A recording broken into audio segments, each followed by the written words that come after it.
Hello everyone, আসসালামু আলাইকুম। আজকে আমরা চলে আসছি রসুলপুর দারুল হুদা সালাফিয়া কওমি মাদ্রাসা, এটা কাহারোল উপজেলায়। তো এই মাদ্রাসাটা আসলে খুবই সুন্দর। এখানে একটা খুবই সুন্দর প্রজেক্ট আছে, আমাদের একটা বায়োগ্যাস প্লান্ট হবে। তো এই মাদ্রাসাটা আজকে আপনাদেরকে দেখাবো। আপনারা দেখতে পাচ্ছেন এই মাদ্রাসাটা। এখানে প্রায় আমার জানা মতে 500 থেকে 700 বাচ্চা এখানে পড়ালেখা করে। এই যে কোরআনের পাখিগুলো দেখতে পাচ্ছেন এখানে। আমার এখানে আসার যে মূল উদ্দেশ্যটা ছিল যে এই মাদ্রাসায় একটা বায়োগ্যাস প্লান্ট হবে, ঠিক আছে। তো সেজন্য আমি ভিজিটে আসছি। আপনারা দেখতেই পাচ্ছেন যে মাদ্রাসাটার পাশে খুব সুন্দর একটা মসজিদ আছে। মসজিদের পাশে এখানে পুকুর আছে। পুকুরের উপাশে আরও একটা অনেক বড় পুকুর আছে, ওই যে উপাশে, সেখানেও আমি নিয়ে যাচ্ছি আপনাদেরকে। এবং এই জায়গাতে সবথেকে ইন্টারেস্টিং ম্যাটার হলো যে এই মাদ্রাসার ভিতরে সম্পূর্ণ একটা প্যাকেজ, একটা মনে করেন যে আপনার প্রজেক্ট বলা যায়। যে এইখানে গরুর শেড, এই পাশেও গরুর শেড, এখানে অনেকগুলো গরু আছে, ঠিক আছে। তো আমাদের বায়োগ্যাসের যে মূল কাঁচামাল, সেটা আপনারা সকলে জানেন যে আমরা গরুর গোবর বা মুরগির বিষটা, গবাদি পশুর যে বিষটা, সেটা থেকে বায়োগ্যাস প্লান্টটা তৈরি করা হয়।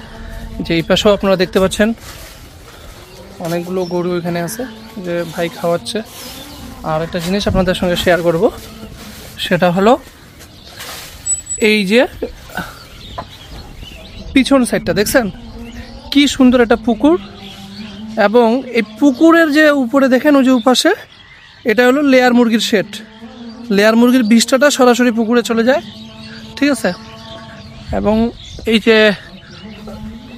এগুলো হচ্ছে আপনার যে গরুর গোবরগুলো এখানে সুন্দর করে কালেক্ট করে রাখছে। তো এদের যেহেতু অনেকগুলো গরুর গোবর আসে, বায়োগ্যাস প্ল্যান্ট করতে তারা আগ্রহী, আমাদের সঙ্গে যোগাযোগ করছে। তো ইনশাল্লাহ এখানে বায়োগ্যাস প্ল্যান্ট হবে। জাস্ট আপনাদেরকে এই এলাকাটা একটু দেখাচ্ছি যে একটা মাদ্রাসা কত সুন্দর হতে পারে, কত গুছানো হতে পারে, এবং কত সুন্দর একটা প্রজেক্ট হতে পারে। দেখে খুবই ভালো লাগলো। কমপ্লিট একটা প্রজেক্ট। এখানে মাছ চাষ হচ্ছে, গবাদি পশু পালন হচ্ছে সেই সঙ্গে। তো আপনারা দেখতেই পাচ্ছেন, না খুবই সুন্দর একটা প্রজেক্ট। আচ্ছা ভাই, ভাইয়ের নাম কি ভাই? মোহাম্মদ আশরাফুল। এখানে কতগুলো বাচ্চা আছে ভাই আমাদের পড়ালেখা করে?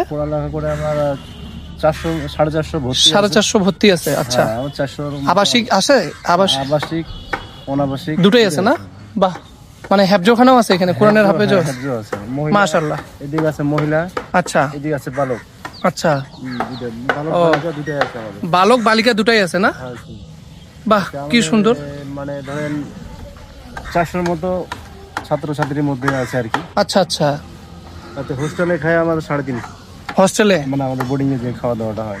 ও আচ্ছা। 350 বাচ্চা খায়, 50টার মতো আপনার ওই বাড়ি থেকে যাতায়াত করে। আচ্ছা আচ্ছা, আশেপাশে ওরা হয়তো বা বাসায় যাতায়াতে।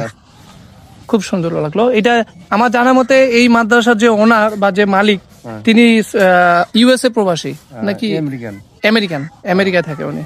ভাইয়ের সাথে কথা হইলো, উনি আসলে আমাদের যুব উন্নয়ন অফিসে যোগাযোগ করছিল। ঠিক আছে ভাইয়া, থ্যাংক ইউ, ভালো থাকবেন। তো আমাদের ভাইয়ার সাথে কথা হয়েছিল, ভাইয়া নিজেই আসলে ইনভাইট করছিল। তো যাই হোক দর্শক, আপনারা আসলে, আমিও খুব অবাক হয়ে গেছিলাম যে কাহারোলের মধ্যে এত সুন্দর একটা মাদ্রাসা আছে। দেখতেও খুব সুন্দর, একটা চমৎকার পরিবেশে এখানে মনে করেন যে আপনার এখানে পড়ালেখার পাঠদানের পাশাপাশি সুন্দর একটা প্রজেক্ট এখানে দেখতে পাচ্ছেন। এই যে কোরআনের পাখি, ওরা কি সুন্দর পড়ালেখা। এখন আসরের ওয়াক্ত হয়ে গেছে, সবাই নামাজে যাবে। তো আপনারা সকলেই ভালো থাকবেন, সুস্থ থাকবেন। পরবর্তীতে আবার কোনো ভিডিও নিয়ে আপনাদের মাঝে চলে আসবো। আসসালামু আলাইকুম।